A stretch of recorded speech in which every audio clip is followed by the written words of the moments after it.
पहला सुख निरोगी काया। यह कविता तो आप सभी लोगों ने सुनी होगी। आज का विषय है हमारा आभामंडल हमें स्वस्थ रखने में किस प्रकार कार्य करता है। कृपया वीडियो को पूरा देखें। धन्यवाद।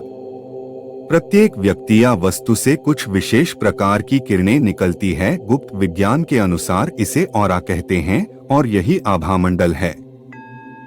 हर व्यक्ति का भी होता है, हर वस्तु का भी होता है। सूर्य व चंद्रमा के चारों ओर एक प्रकाशीय वृत्त प्रतीत होता है। वह प्रकाश चक्र सूर्य व चंद्रमा का आभामंडल कहलाता है, जिसे तेज पुंज, कांति, चमक, आभा अथवा नूर भी कहते हैं। ठीक उसी प्रकार प्रत्येक सजीव प्राणी का भी एक आभा मंडल तथा निष्प्रभ मंडल होता है। मनुष्य के शरीर में 1 मूलाधार चक्र, 2 स्वाधिष्ठान चक्र, 3 मणिपुर चक्र, 4 अनाहत चक्र, 5 विशुद्ध चक्र, 6 आज्ञा चक्र तथा 7 सहस्त्र चक्र 7 चक्र होते हैं, जिनके 7 अलग अलग रंग हैं, जिनसे आभामंडल बनता है। आभामंडल का निर्माण मानसिक, शारीरिक व भावनात्मक श्रृंखलाओं के योग से होता है। आज से लगभग 50 वर्ष पहले रूस के एक वैज्ञानिक सिमियोन किर्लियन ने इस पर काफी शोध किया और यह बताया कि हमारे आभामंडल के बल पर हमारे शरीर में उत्पन्न होने वाली बीमारी का 6 महीने पहले भी पता लगाया जा सकता है। उन्होंने किर्लियन थेरेपी विकसित की, जो कि बड़ी चर्चित हुई। हमारे अंदर जो कुछ घटने वाला है वह 6 महीने पहले से शुरू हो जाता है। जो व्यक्ति रुग्ण होते हैं, जो मानसिक रूप से कमजोर लोग होते हैं, उनका आभामंडल अलग तरह का होता है। जो व्यक्ति स्वस्थ होते हैं, उनका आभामंडल अलग तरीके का होता है। यह 7 चक्रों के 7 रंगों से पता लगाया जाता है। मूलाधार चक्र की सुदृढ़ता से ही सकारात्मक ऊर्जा की उत्पत्ति होती है। स्वाधिष्ठान चक्र का असंतुलित होना सीधा मनुष्य के आचरण, व्यवहार तथा नस्ल को प्रभावित करता है। मणिपुर चक्र के असामान्य होने पर मानसिक तनाव इत्यादि पैदा होते हैं। अनाहत चक्र के असंतुलित होने पर छाती से संबंधित रोग घेर लेते हैं। विशुद्ध चक्र का संबंध कंठ से होता है। आज्ञा चक्र को नियंत्रित करके सभी चक्रों को नियंत्रित किया जा सकता है। सहस्त्र चक्र संतुलित होने वाला मनुष्य प्रचंड आभा का स्वामी होता है। शरीर के 2 रूप होते हैं, 1 स्थूल शरीर, 2 सूक्ष्म शरीर। स्थूल शरीर अर्थात बाहरी शरीर के द्वारा सभी सांसारिक कार्यों को रूप प्रदान किया जाता है। इसे भौतिक शरीर भी कहते हैं। सूक्ष्म शरीर अर्थात प्राण शक्ति, जो संपूर्ण शरीर की सूक्ष्म अति सूक्ष्म नाड़ियों में वायु प्रवाह का नियंत्रण करके ऊर्जा प्रदान करता है तथा शरीर को क्रियाशील रखता है। सूक्ष्म व स्थूल शरीर के सुंदर समन्वय से ही मनुष्य की रोग प्रतिरोधक क्षमता बढ़ती है। प्रत्येक सजीव प्राणी का आभामंडल अथवा निष्प्रभ मंडल अपने संपर्क में आने वाले सभी प्राणियों को प्रभावित करता है। यह आभामंडल शरीर के चारों ओर वृत्ताकार किरणों के रूप में चक्रनुमा उत्सर्जित होता है। शास्त्रों के अनुरूप एक साधारण व्यक्ति का आभामंडल 2 से 3 फुट तक होता है, तो महापुरुषों व संतों का आभामंडल 30 से 60 मीटर तक का होता है, जो साधना, तप, ध्यान इत्यादि पर निर्भर करता है तथा इनके घटने और बढ़ने पर आभामंडल भी घटता और बढ़ता है। इसे आध्यात्मिक ऊर्जा मंडल भी कहते हैं।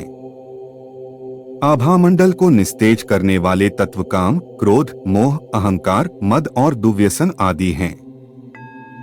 इनकी अधिकता से शरीर में नकारात्मक ऊर्जा पैदा होती है तथा शरीर में आभामंडल निष्प्रभ मंडल में बदल जाता है। आभामंडल की ऊर्जा का संबंध मनुष्य के कर्मों से है। सकारात्मक वातावरण, सत्संग, हवन, मंत्रोच्चारण, ध्यान, भजन और धार्मिक स्थानों के सान्निध्य में मनुष्य का आभामंडल विस्तृत होता है। इसके विपरीत नकारात्मक संग आभामंडल को घटाता है। यह विशेष ध्यान देना चाहिए कि हम अपना समय कैसी संगत में बिताते हैं और हम कैसे लोगों के संबंध में अधिक रहते हैं। सनातन धर्म में बहुत विस्तार से यह बताया गया है कि सनातन धर्म में प्रकृति को पूजनीय क्यों कहा गया है। सनातन धर्म के अनुसार विशेष वनस्पति पूजनीय कही गई है, जैसे कि पीपल, तुलसी, वटवृक्ष, पुष्पों में कमल, गुलाब, कनेर, सफेद आंख आदि। जीव जंतुओं में गौमाता को अति पूजनीय कहा गया है, जिसमें 33 कोटि अर्थात 33 प्रकार के देवताओं का वास कहा गया है। केवल मात्र गाय ही नहीं अपितु गौ का दूध, गौ दुग्ध, गौ घृत का भी महत्व कहा गया है। इसका मुख्य कारण आभामंडल ही है। मनुष्यों, जीव जंतुओं आदि का आभामंडल भिन्न भिन्न होता है। कुछ शास्त्र प्रमाणों के माध्यम से समझाते हैं कि किस वनस्पति अथवा जीव जंतुओं का आभामंडल कितनी दूरी तक होता है तथा सनातन धर्म में पूजा पद्धति में उनका क्या महत्व है।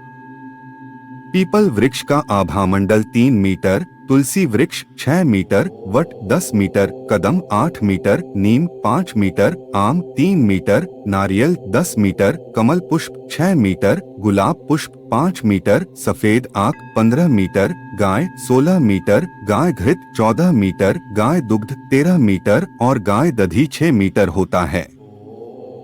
इस प्रकार प्रकृति में सभी मनुष्यों, जीव जंतुओं, वनस्पतियों व पदार्थों का अपना अपना आभामंडल होता है।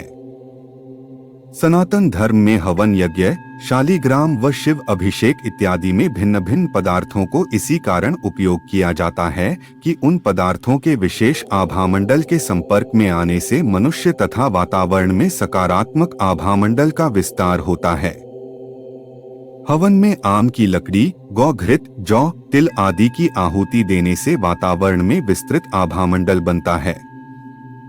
जो जीव उसके सानिध्य में होंगे उनका भी आभावृत बढ़ता है। अपनी नित्य दिनचर्या में यदि हम ध्यान दें तो महसूस करेंगे कि हमें कुछ विशेष लोगों को सोचने, देखने, उनसे बात करने अथवा उनके सानिध्य में बहुत अच्छा लगता है तथा उत्साह, आनंद एवं ज्ञान में सकारात्मक वृद्धि का एहसास होता है। यह उक्त व्यक्ति के आभा मंडल का ही प्रभाव होता है। इसके विपरीत कुछ लोगों के विचार मात्र से ही मन खिन्न हो जाता है और नीरसता का अनुभव होता है। यह उस व्यक्ति के निष्प्रभ मंडल के कारण होता है। आभा मंडल को अत्यधिक विस्तृत करने के लिए अर्थात आभा वृत्त का आकार बढ़ाने के लिए मनुष्य को अपने शरीर में विद्यमान इन 7 चक्रों को ध्यान योग के द्वारा केंद्रित करके संतुलित रखना चाहिए। बात करते हैं कि घर, दफ्तर और स्वयं के आभामंडल को कैसे बढ़ाए। किसी व्यक्ति विशेष का आभामंडल ही उसको प्रभावशाली बनाता है। सात्विक कर्मों, वाणी, खान-पान व सान्निध्य का विशेष ध्यान रखना चाहिए। सदैव सकारात्मकता प्रदान करने वाले व्यक्तित्व को बढ़ावा दें। ओजस्वी, तेजस्वी व बुद्धिमान लोगों के संपर्क में समय व्यतीत करें। घर दफ्तर में पेड़ पौधों का रोपण करें।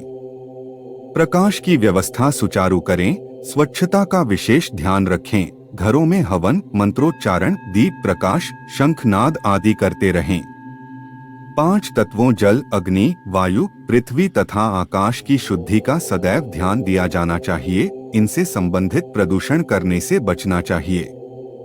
विशेषकर आत्ममंथन, आत्मनिरीक्षण, आत्म आकलन व अंतर्मुखी होने से ही अंतर्मन में आनंद का झरना फूटता है। स्वयं में स्वयं की खोज करने तथा शोध करने से ही आभा मंडल सूर्य की भांति उदीप्तमान होगा। 7 चक्र, ईरा, पिंगला, सुषमना नाड़ी और अजपा जाप, यह सब आभामंडल को बढ़ाने में आपकी मदद करते हैं। इन सभी को जागृत करने का वीडियो पहले ही बना चुके हैं। इन सभी वीडियो का लिंक डिस्क्रिप्शन में है। कृपया किसी योग टीचर की सलाह जरूर ले। धन्यवाद।